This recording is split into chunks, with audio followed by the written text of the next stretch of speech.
What's up, everybody? It's your boy, Token Drew, and we here with an edition of Talking Shit, the review portion of my channel. Today on the chopping block, I got the new Halloween 2018, directed by David Gordon Green and co-written by Danny McBride. An actor I'm not very fond of, but I'm digging him in these horror movie roles that he seems to be finding himself in, such as this movie and Alien Covenant. So this movie stars Jamie Lee Curtis reprising her role as Laurie Strode. It has Judy Greer playing Karen Strode, which I find funny because this Judy lady is always playing a mom in some sort of movie that she's in. It's ridiculous. Like, she started out as, I guess, a comedian, but now she's just, hey, you need a mom role? Let's get her in there. And I think introducing Andi Maddock, who plays Allison, who is Karen's daughter and Laurie's granddaughter. This movie has James Jude Courtney playing the Shape, as well as Nick Castle returning in a cameo role as the Shape in a scene that we actually saw in the trailer, which I probably have playing down in this corner, judging by the zoom I got going on. This being a horror movie, hence the lighting, I hope this turns out well. This is like my 10th time trying to do this, but, you know, overall I thought the movie was good. Not great, but I thought it was good. Out of all the Halloween movies, I'd probably put it somewhere in the middle. I liked it better than the weirder ones that we always complain about. But, you know, nothing beats the original, even though this one does a whole lot of homages to the original. Dr. Sartain, played by, I feel like I'm going to say this wrong, but Haluk Billinger. He plays the part good, but his voice sounds eerily like Donald Pleasance. It's almost as if you were hearing Loomis throughout the movie. So it's kind of creepy, and I feel like that's why they have him in this. So let's talk about this movie. First off, I'm going to take my hit, and then we're going to talk about this movie.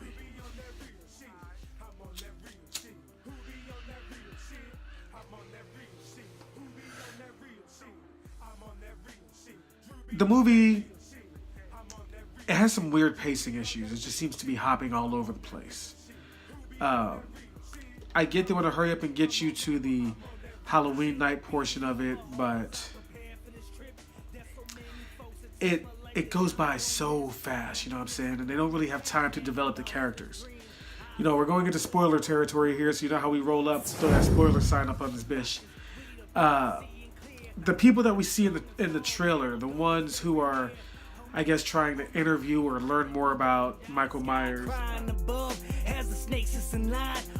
they don't make it long in the movie, but like, I found myself liking them more than I was liking the main characters. You know, they show Michael a lot without his mask, but you don't really see a good look at his face. But, you know, he has a short haircut, you know, white beard. And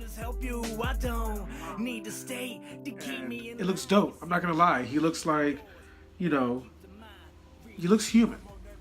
But they never really show what he looks like. But he's still the Shape, and he does it very well. But, you know, the way these characters are killed off, they're literally just fodder. Just, you know, they're done. They're donezo. And then we're introduced to Karen, played by Judy Greer, and we're introduced to her daughter Allison, played by, like I said, Andi Maddock. And I mean, I really don't like them.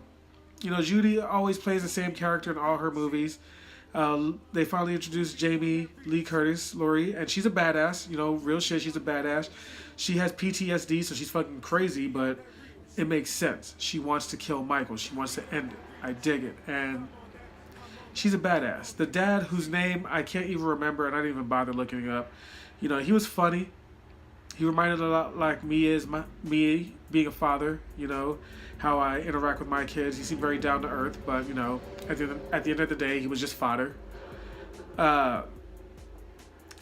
Michael's brutal in this movie. He's merciless. He's like a shark. You know, best way to describe him. He goes through and he's just killing people. You know, it's kind of unnerving at first because he's killing people at random.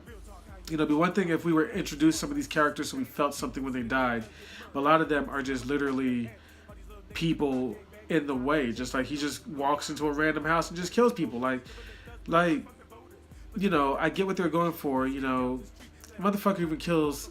Actually, I'm not even gonna spoil this, but there was one shocking kill, which was his actual first kill. They show, and you know, it had the whole audience gasping. I was like, all right, so let's go, Michael. Let's get this shit. But you know, he doesn't really seem to have the motive. You know, they quickly debunked the whole fact that Lori is not his sister. So it's like, all right, so does he want to kill her because she got away? I guess. I don't know. But you know, the way he's killing people, it's not really like there's a moral behind it. You know, you remember the older slasher movies, the people who were getting killed were the immoral teenagers. You know, there was still kind of a consequences thing to it. This is just random. Maybe that's just the times we're in now for the randomness and everything. But, you know, it was kind of weird. There was one really cool scene, how he dispatches Allison's boyfriend's friend with his big ass fucking forehead. It's really cool how they do that. You know, this actor who plays Michael, you know, this James, he is good. He does a really good job of being that creeper role. You know, there's a few memorable kills in the movie. And then at the end, you know, it's not a final girl, it's a final trio of women. The whole generation of Strodes versus Michael. And it is dope. There's a lot of callbacks to the first movie throughout the movie. Overall, I enjoyed it. I thought it was fun. I thought it was like a bit, like I said, a bit unnerving. Just him just randomly killing some people. That meant nothing. Like you know, they meant nothing to the story. They were just fucking slaughter, were cows to be slaughtered. You know. But it was still a good movie for what you expect a Halloween movie to be. So I give it a good 7.5 out of 10. Is there going to be a sequel? I don't know. They kind of set up for one in a way.